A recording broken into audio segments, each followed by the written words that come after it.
Hello hi అండి, welcome to Shri thoughts. తెలిసినాకే వాళ్ళు మునగాకును మునక్కాయలు పంపించారు. వాళ్ళకి చెట్టు ఉంది, అయితే ఫ్రెష్గా ఉన్నాయని నేను మునక్కాయలతో సాంబారు ఇంకా ఆకుతో చట్నీ కూడా చేస్తున్నాను. అవి రెండు మీకు ఈరోజు చూపిస్తాను ఎలా చేసుకోవాలో.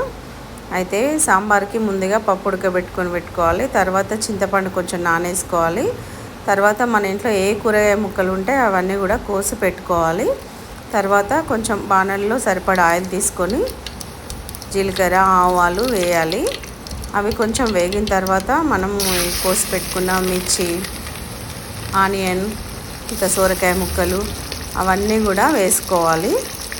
అయితే ఇందులో మెంతిపొడి కంపల్సరీ వేసుకోవాలి. పులుసులో సాంబార్లో మెంతిపొడి వేసుకుంటే చాలా బాగుంటుంది.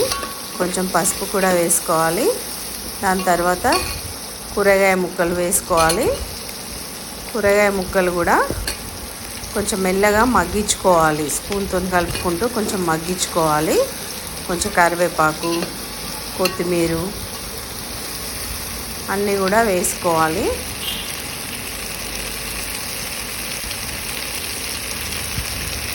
తర్వాత టమాటా ముక్కలు, కొంచెం కారం, ఉప్పు అన్నీ వేసి కొంచెం మూత పెట్టి మగ్గించుకోవాలి ఒక 5 నిమిషంలో. తర్వాత మనము ఉడకబెట్టుకున్న పప్పు, చింతపండు రసము రెండు కూడా ఈ ముక్కల్లో పోయాలి. తర్వాత సరిపడా వాటర్ కూడా పోసుకోవాలి. ఇంకా కొన్ని ఎల్లిపాయలు, జీలకర్ర కొంచెం దంచుకొని ఎప్పుడైతే పప్పుచారు కొంచెం సాంబార్ మసులుతుందో అప్పుడు మనము ఇది వేస్తే చాలా బాగుంటుంది. ఫ్లేవర్, వాసన కూడా చాలా బాగుంటుంది. కొంచెం ముక్కలన్నీ మంచిగా ఉడికేదాకా ఉడకబెట్టుకోవాలి. అంతేనండి, పప్పుచారు రెడీ అయిపోతుంది. ఇంకా తర్వాత చట్నీ కూడా ఎలా చేయాలో చూపిస్తాను నేను ఇప్పుడు. కొంచెం ఎండుమిర్చి, పచ్చిమిర్చి, కొన్ని పల్లీలు, మునగాకు కడిగి పెట్టుకోవాలి. దీనికి కూడా కొన్ని ఎల్లిపాయలు, జీలకర్ర, కొంచెం ఉల్లిగడ్డ వేస్తాను నేను ఎప్పుడైనా కూడా. అయితే కొంచెం ఆయిల్ తీసుకోవాలి, ఎక్కువ ఆయిల్ తీసుకోవద్దు. ఆయిల్ తక్కువ వాడాలన్న ఉద్దేశంగా చెప్తున్నాను నేను. అయితే కొన్ని పచ్చిమిర్చి వేసి వేగిన తర్వాత ఎండుమిర్చి కొన్ని వేసి అవి కూడా వేగిన తర్వాత కొన్ని పల్లీలు వేయాలి. పల్లీలు కూడా మంచిగా వేగాలి. పల్లీలు వేగిన తర్వాత మనం కడిగి పెట్టుకున్న మునగాకు వేయాలి. ఫస్టే మునగాకు వేస్తే పల్లీలు కొంచెం వేగవు.